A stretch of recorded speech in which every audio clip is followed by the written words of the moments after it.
CEO पेनेब्रा हबीब उल्लाह खान कहते हैं चीन में बहुत बड़ी मार्केट है। इंटरनेट के आने से लाइफस्टाइल ब्रांड का एराज शुरू हुआ, जिसके तहत कोई भी शख्स किसी भी वक्त पूरा ब्रांड एक दिन में बना सकता है।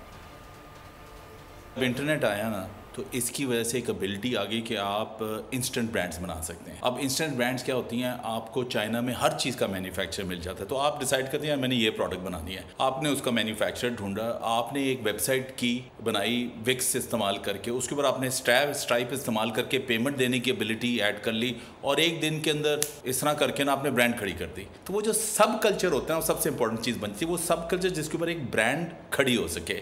अब दुनिया में जो वन ऑफ द स्ट्रॉन्गेस्ट सब कल्चर जो है ना वो है ट्रंप के सपोर्टर्स। तो जैसे ही ट्रंप को कुछ हुआ तो वो जो इंस्टेंट ब्रांड वाला फलसफा था, जो मैन्युफैक्चरिंग सिस्टम था, वो तो रेडी था। तो आपको सिर्फ ब्रांड के अंदर एक इवेंट चाहिए होता है। तो वो इवेंट हो गया कि शूटिंग हो गई तो फौरन ठक ठक ठक 2-3 घंटे में उन्होंने इंस्टेंट ब्रांड्स वाला सिस्टम इस्तेमाल किया और उन्होंने जो है ना क्या कहते हैं शर्टें निकाल दी। सब्सक्राइब करें और बेल दबाएं ताकि कोई खबर रह न जाए।